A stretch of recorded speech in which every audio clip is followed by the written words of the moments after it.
Okay. Okay. Thank you for being here. It's the Payson City Council meeting, July 16th, 2025, and the time is just after 6 o'clock. We'll open this meeting with prayer, and Council Christensen will take care of that for us. Our dear and gracious Heavenly Father, we come before Thee at this time to discuss the welfare of Payson City and ask that Thou will bless us, that we may be able to solve the problems that are here and that we'll be able to do what we need to better the community. And we pray for these things in the name of Jesus Christ. Amen. Okay, thank you, Brett. I'll lead us in the pledge. Please stand. Repeat after me. I pledge allegiance to the flag of the United States of America and to the republic for which it stands, one nation, under God, indivisible, with liberty and justice for all. Thank you.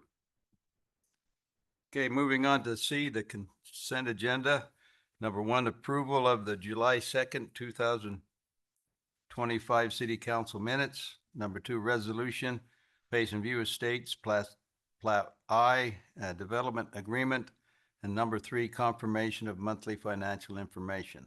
Unless there's any discussion by the council, I'm ready for a motion. Mayor, I motion that we approve the consent agenda. I'll second. Okay, have a motion and a second. Roll call vote, starting with Council Hyatt. Yes. Council Moss. Yes. Rowley. Yes. And Council Christensen. Yes. Okay, before we go any further, I'd like to excuse Councilman Hewlett. He's on some family outing. Okay, moving on to D, petitions.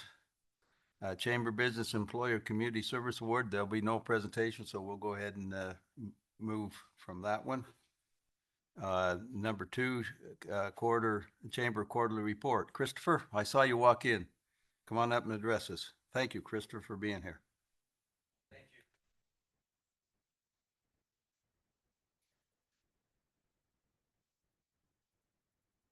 Right. Mayor and City Council, I'm Christopher Skadden, Executive Assistant of the Payson Santaquin Chamber of Commerce, and it is my privilege to present the Chamber Quarterly Report and keep you informed on our progress.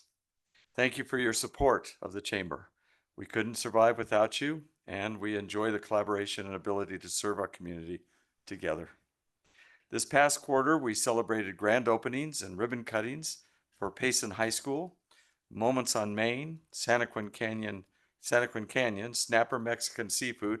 By the way, I'm going to put in a plug. They are wonderful. You got to go there. I'm sorry. Been there a few times. Oh, let me tell you, my wife and I just went tonight. So sorry. And Quick Crack Car Wash in Santaquin, which, by the way, you can get a free car wash there through Sunday. So head down to Santaquin, get a free car wash. Please get on our calendars. Please get on your calendars. August 11th at 11 a.m. for the ribbon cutting ceremony at Golden West Credit Union down on 800.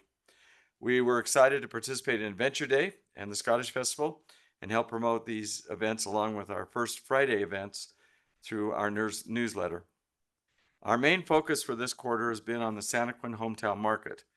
Our goal was to get more businesses to participate, and we have had 40 or more booths each of the first 3 nights, with 23 Payson businesses participating. We also were hoping to increase attendance and use some of our grant money to help promote the events that runs 7 Monday nights from June 30th to September 15th. To our excitement, we have had well over 1,000 people attending each of the first 3 nights. It's just been a huge success down there. We've really been pleased. This week is our Young Entrepreneur Night, where kids ages 7 to 16 participate with some real fun ideas. It's one of the best nights of the season, and I encourage you to come and support our youth and adult vendors. We will have over 60 booths this week and live music from local youth groups and singers. This event has been a great avenue for businesses to launch products and provide initial steps in moving from garage to great, which is one of our programs that we're working on. Our planning for the Payson Christmas Festival on Saturday, November 29th, formerly known as the Small Business Saturday, is well underway promising a significant boost for our downtown area, utilizing the Moments on Main Event Center, hosting our booths, and exploring large tent installations on Main Street for continuous entertainment from 1 to 5 p.m. We are creating a powerful draw. We anticipate bringing over 1,000 people downtown to experience the magic of our Main Street and directly support our local businesses, ensuring a high successful and impactful event. And Santa will be there. Me. So just so you know, we're gonna have a Santa. We're gonna have, and just as a plug, I'm one of the best Santas around. Okay, we are working to partner with the December 1st Friday Committee to combine resources and make both events over these 2 weekends as something truly spectacular. Trying to coordinate with Janine and Petite Neat and everything else to have those weekends just be kind of a connection and helping each other. Our grant money is also being utilized for 3 upcoming workshops and summits in August, September, and October to help our businesses learn about state and local resources, make new connections, and learn some of the secrets of success, talks, workshops, and hands-on training. You are all invited to join us at Payson Pool on August 9th from 6:30 to 9:30 for our Passport to Summer pool party. We are gathering lots of raffle prizes and expect a huge turnout to celebrate the families who traveled to our local businesses and enjoyed some fun summer activities. Our fiscal year ended June 30th with our total revenue at $83,386 and a $2,000 deficit with $25,000 in cash. We cleaned up our records and removed several delinquent accounts to get our numbers more accurate at 159 members, including 39 new members over the last fiscal year. We are closed. As we closed our fiscal year on June 30th, I'm pleased to report on the Chamber's financial health and membership. We ended the year with $83,386 in total revenue and a healthy $25,000 in cash reserves. While our year-end books show a modest $2,000 deficit, this is largely part of our strategic efforts focused on non-dues revenues, activity, and cash position but our cash position remains strong. We've diligently cleaned up our membership records, removing delinquent accounts to ensure precise figures. We now proudly stand at 159 active members, which includes an impressive 39 new businesses that have joined the ranks over the past fiscal year. It's kind of repeating. This significant growth in new membership truly reflects the increasing value and impact of the Chamber that the Chamber brings to Payson business community. We are excited and motivated to continue our mission of supporting businesses growth and in our community by providing resources, connections, and education to improve business success. Does anyone have any questions or comments? I do, 2 of them. Okay, That was 9 o'clock at August 9th, or 6 o'clock, 6:30 6:30. at the And then, pool. Yeah, August 9th, and 6:30 then to the ribbon 9:30. cutting was 1? What's that? What, the ribbon Oh, cutting? the ribbon cutting. Let me go back to that. For the Golden West, yeah, Yes. it's August 11th at 11 a.m. 11 a.m. Yeah, 11/11. So there Okay. you go. Any other questions, comments? All right. Well, thank you so much for your attention, and we appreciate you. Thank you. Thank you. Christopher, thank you so much. Okay, the next one, number 3, Jennifer, we have an update from Eric Razban, but there will be no presentation. Didn't have anything to update with us tonight, so we'll go ahead and move on to number 4. Next month. Okay, I'll go ahead on number 4 here, public forum. I'll open a public forum. Anyone can speak. Please be cognizant of your time and let us know who you are. Didn't expect any. Do you want to come up? Come on up.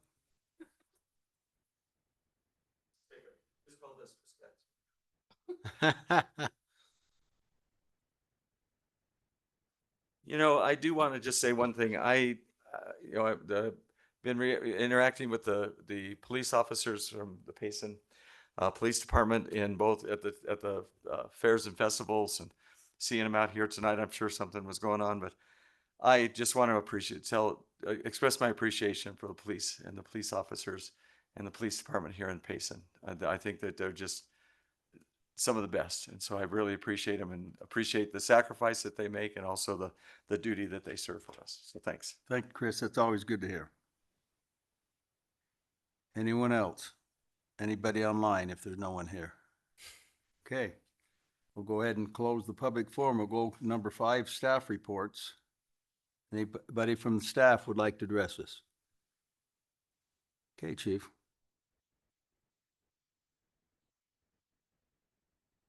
Mayor, thanks for the comment. It was worth $100. I'm just kidding.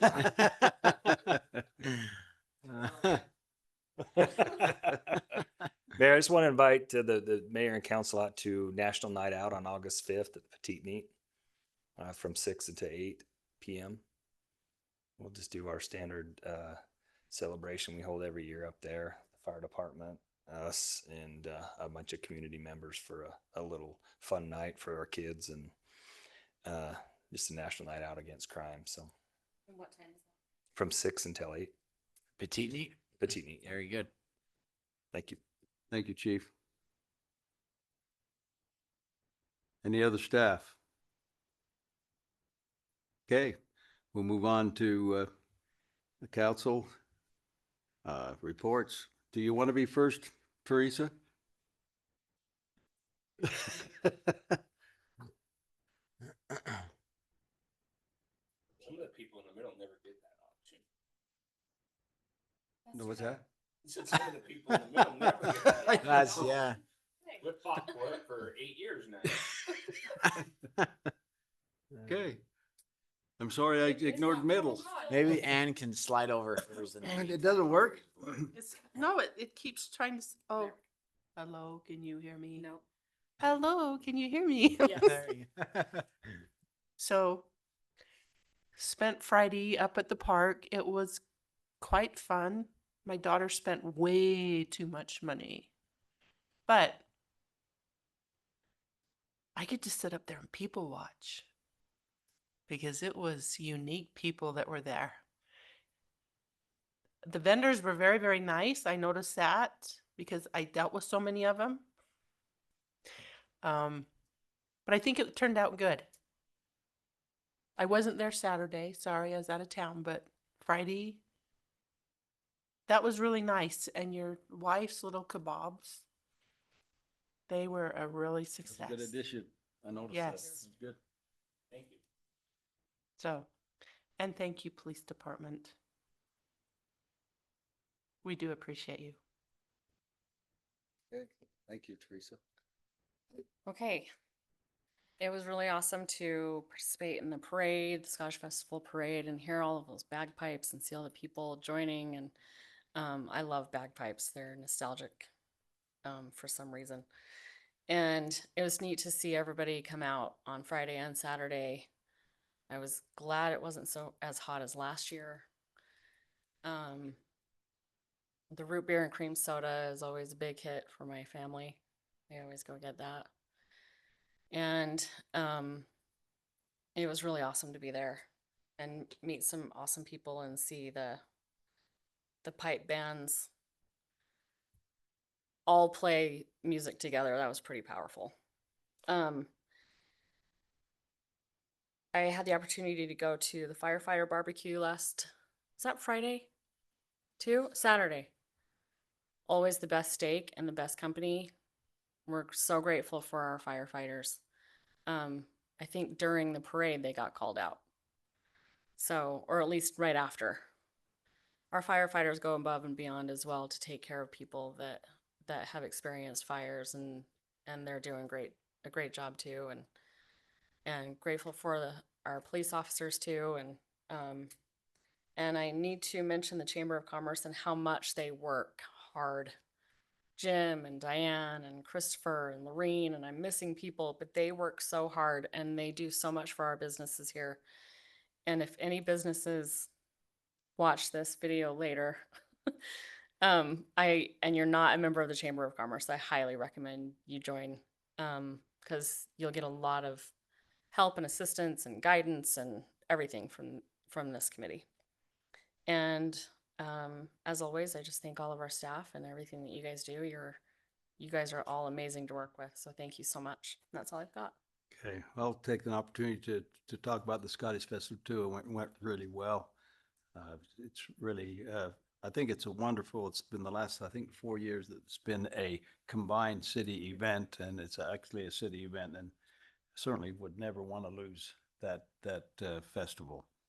There has been a request by Bill and Carol right after the event closed. They text me a text and said, "Well, since you're the cowboy Scottish guy, wear your cowboy hat and cowboy boots with a kilt, would you be willing to ride a horse in the parade next year?" So maybe I will. I don't know. We'll have to see. Might be a challenge to ride a horse in a kilt. I'll come just to see that. But okay, enough said. Okay, Councilor Rowley.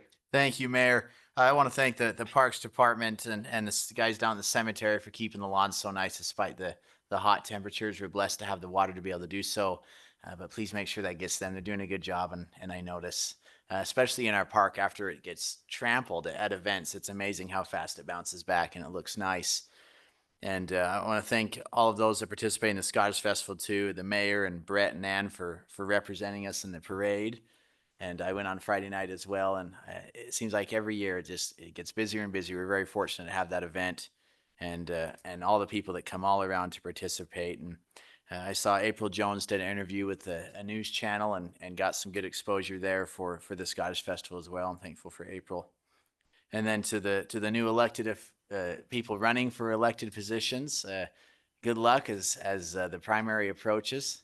And I'm grateful for good people that will run for city council, and may the best person win in the coming months. And that's all that I have, Mayor. Thanks. Okay, Council Christensen. Well, I need to apologize to the fire department. Well, I could say that I didn't show up just for your benefit, but I remembered at about 8:15 when I drove by McMullen Park. I was like, oh crap, I forgot. I always look forward to that event, but I'm sorry. So maybe you'll invite me in the future. There's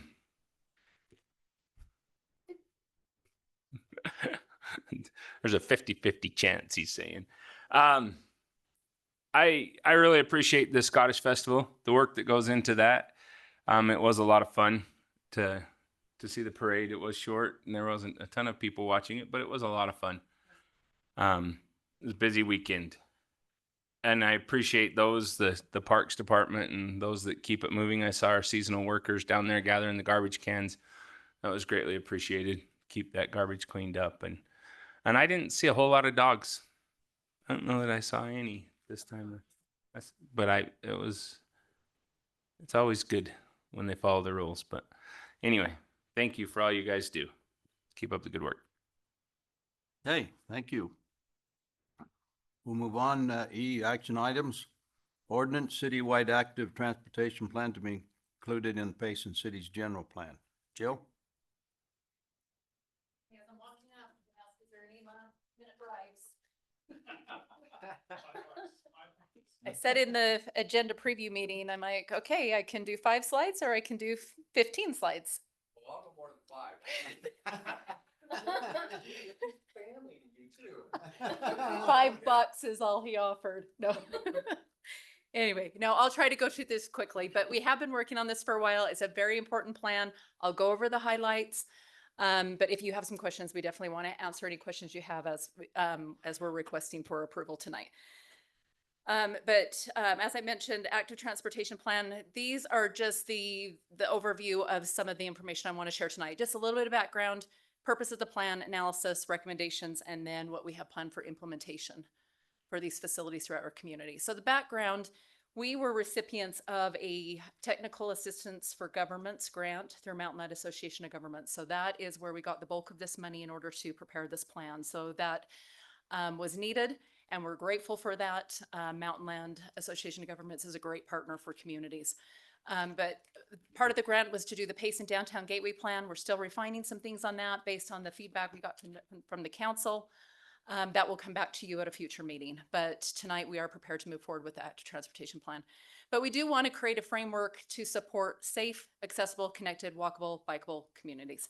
And so we're looking at corridors to our community that will help us move people not just necessarily vehicles. We want to have opportunities for those that want to walk or want to bike, those that want to recreate, those that want to move through the community for transportation purposes.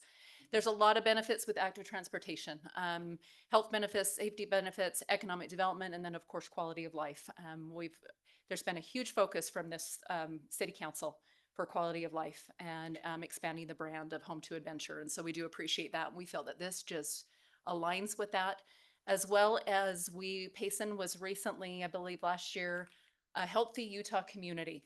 And this is actually one of the goals that we have that we want to achieve as continuing being a healthy Utah community. And so adoption of this plan will help us meet that goal at the state level.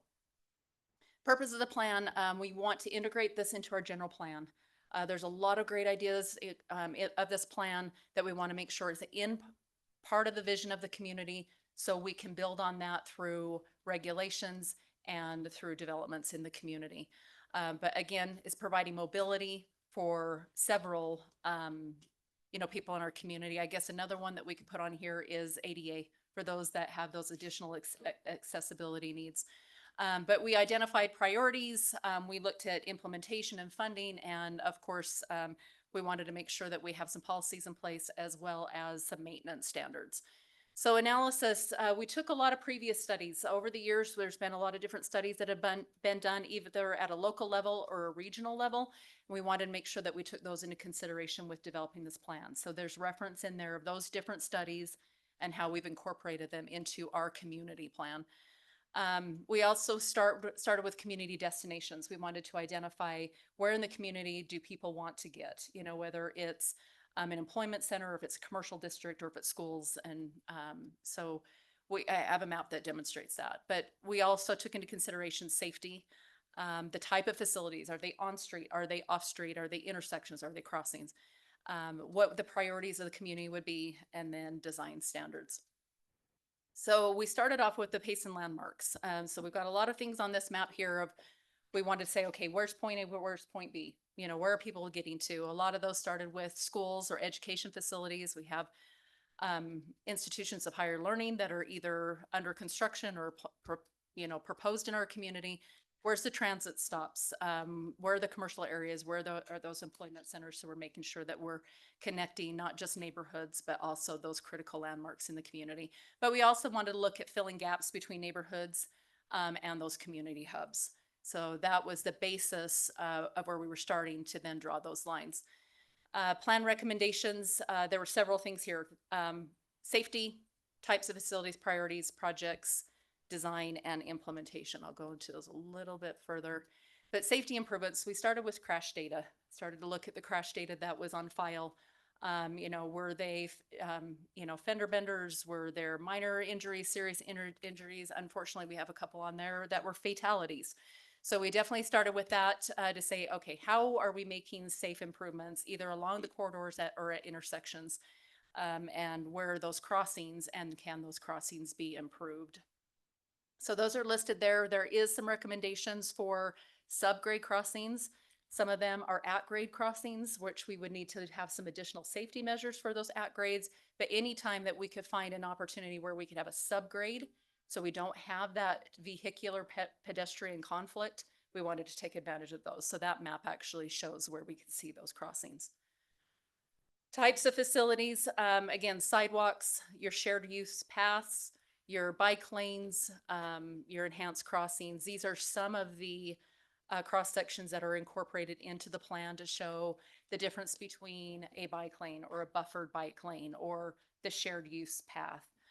So there's illustrations in there also. So it's not only the text, and sometimes texts get really boring, but we want to have the illustrations just to show how it could be incorporated into a typical cross section in the city. Next one, priorities. As you may recall from reviewing the document, that we have priority 1, priority 2, and priority 3. Those are all shown on the map here. Priority 1 is red, blue, priority 2 is blue, and then 3 is more of your vision. But those, you can see that those mostly are on the outskirts of the community. This is how we've structured the different projects. So we have priority 1, 2, and 3. We have a lot of projects planned in our community, some that are actually happening right now or in the planning stage, and there's others that are visionary, and we want to see those. But this will just give you an idea of what that structure is in the plan for the on-street, the paved path, the intersection, and the crossings. So it's structured this way in those different tables to represent those different types of projects. Just as a little side note for the paved path, some of the priority one, those community showcase are already underway. We do have the Salem Canal Connector Trail that has been paved for the Payson section. It probably won't be open until mid-August. They'll have it striped and they'll have all the construction equipment out of the way. But if you're following that, or if you want to get out on the trail, that's going to be another opportunity that's available to you soon and available to the residents in our community. And we're also working on the Highline Canal Trail, working with a lot of other agencies in order to find solutions to some of the obstacles of actually having that be a paved trail system that will go from Genola to Spanish Fork. So again, some of these, Payson Canyon Trail, we have funding for that, has not been designed yet. But as you can see, having this list and referring to it often and finding opportunities for funding, that's something staff is going to make a priority. And those three that I mentioned are just ones that we have identified funding for and we see happening within the next few years. So there's also a map of those on street. So the bike lanes, you know, how we're connecting through the community or the outer skirts of the community or connections to adjacent cities. Paved path the same way. You know, when you start to add each of these, we start to see a lot of lines on this map. So there's a lot of opportunities for connection. And this is it all together. So it gets really busy and gets really complicated. But there are a lot of opportunities for on-street, off-street, recreation, transportation. And we want to evaluate each of those corridors as we start to see growth in these areas. So implementation plan, it's more of a phased approach. You've got your short-term, mid-term, and long-term that's on there. We also see an opportunity to align these projects with even road paving projects and development projects in our community. Again, it's part of that review. As we are doing city projects or we're doing a new development, we want to make sure that we're implementing this plan. Design standards and maintenance. We wanted recommendations on how we can better design, for example, intersections. You know, there's a standard intersection. Other communities have identified improvements that could be done to intersections to make them more safe for the pedestrian or for the cyclist. And we want to make sure that we're looking at best practices in order to make a safer situation. And then, of course, maintenance. You know, maintenance is always part of this conversation. And we also need to be finding ways that we can maintain these, or if we could have partnerships or have funding in order to properly maintain these facilities, after they are built. Snow, ice, sweeping, all of those things are part of that conversation.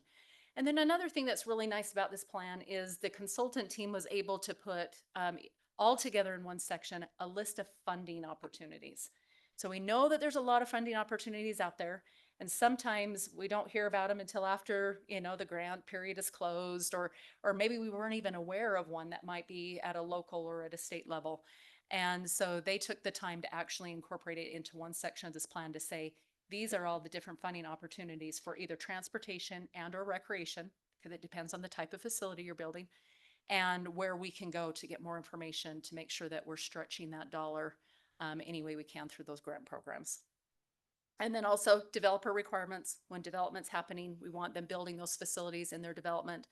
And then, of course, with the city capital planning, you know, finding ways to connect some of those links.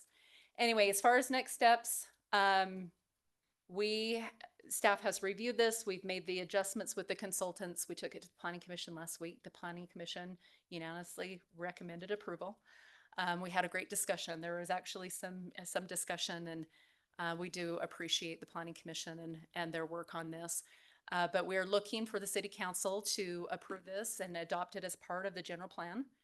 And then staff will just continue to review and evaluate the implementation plan to find ways that we can get these facilities constructed.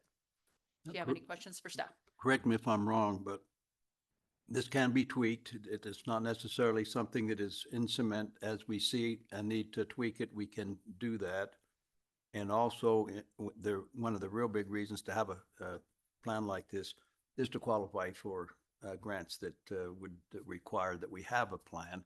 Doesn't, to a certain extent, matter what kind of plan we have to have a plan, but we can always adjust. Absolutely. Thank you for bringing that up, Mayor. That is two great important,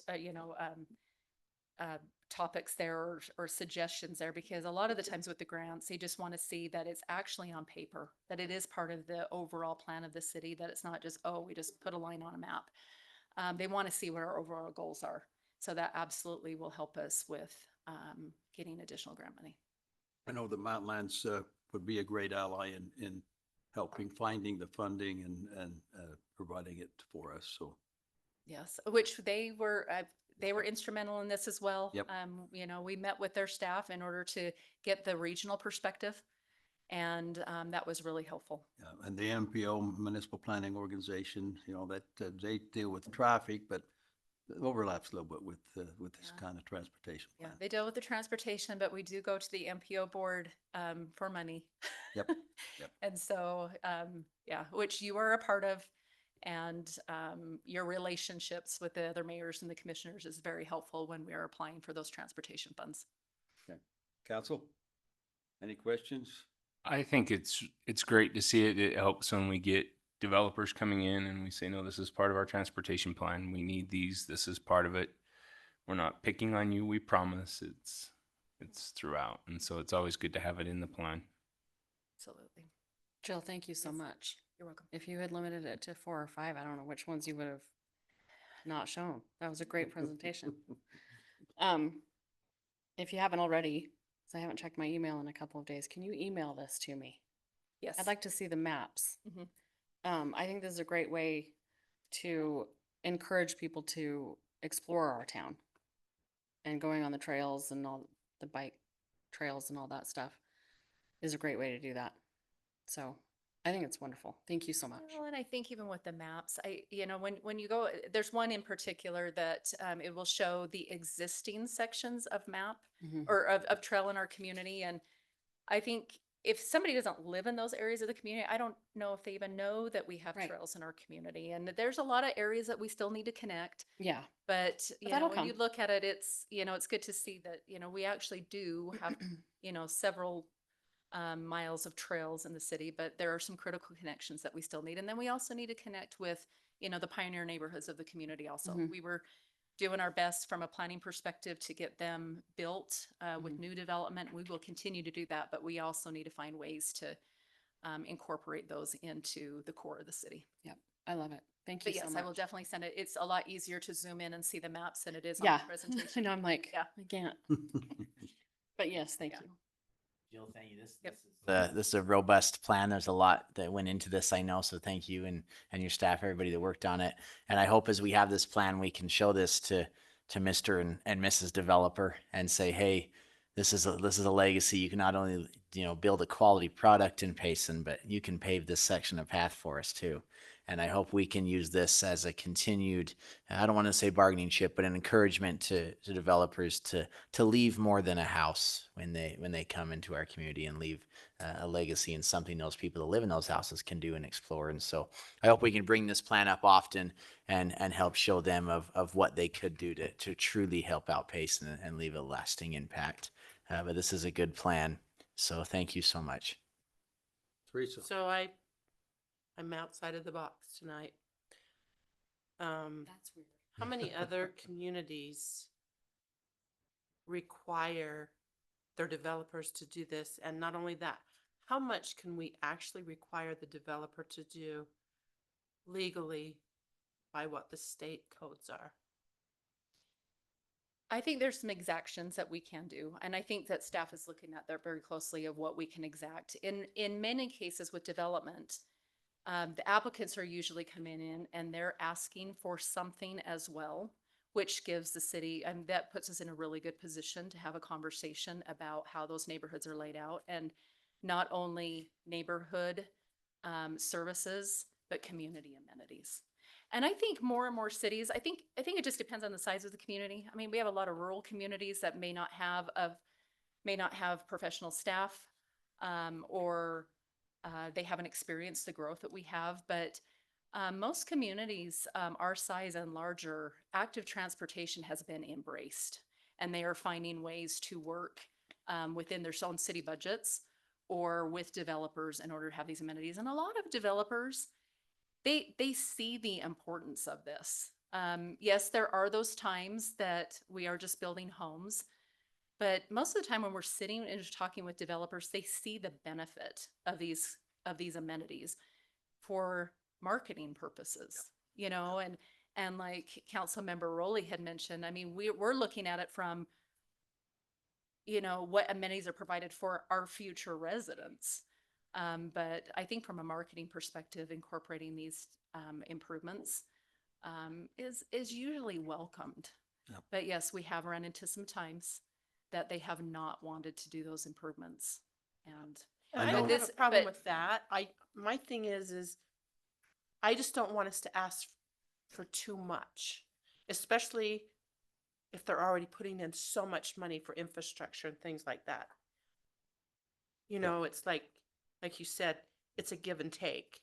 And so we as a council, we have to give and take too. And so we need to look at that in the future, not just like we maybe have set these plans in motion, but some things may have to change. If we want everything we want, we've got to give them some things too.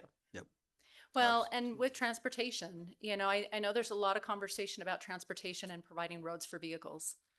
And I think that's really the take home, you know, I hope the take home tonight is it's providing safe opportunities for people, not just cars. But we still got And- south. And then that's where we are incorporating these corridors for whether they're on wheels or whether they're on foot or whether they're in a car.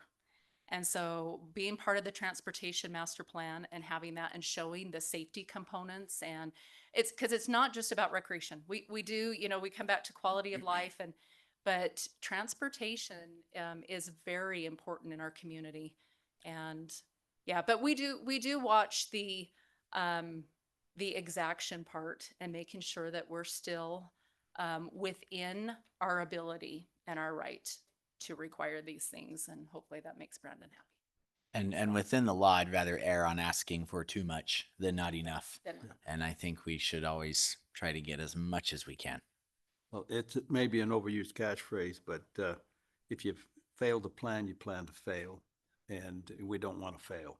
Yeah. We want to make sure our citizens Yeah. are successful. And it's the right timing too, because, you know, and I know that staff has mentioned this many, many times before, is understanding where the applicant is in the process. If they're asking for a subdivision approval, it could be too late. You know, so we got to look at those legislative steps and making sure that we're incorporating those at the right time to make sure we're getting those facilities. I know with the smaller communities that you mentioned, I know MAG has been very helpful with some of those smaller communities that don't have the professional staff to help them through the process too. Absolutely. Okay, anything else? Thank you, Jill. Yep. Unless there's any further discussion, I'm ready for a motion. Mayor, I motion that we approve the citywide active transportation plan and have it be included in the Payson City General Plan. I'll second. Okay, we have a motion and seconded. Roll call vote starting with Council Christensen. Yes. Council Rowley. Yes. Council Moss. Yes. Council Hyatt. Yes. Thank you. Motion carries. Moving on to number 2, resolution, Utah County Interlocal Agreement. Dave? Yes, Mayor and This is a- Council. This is a really good thing. Yeah, this is a good thing. Our consultant has been working and secured an additional $3 million to hopefully finish out our Main Street, the last 2 Excellent. blocks.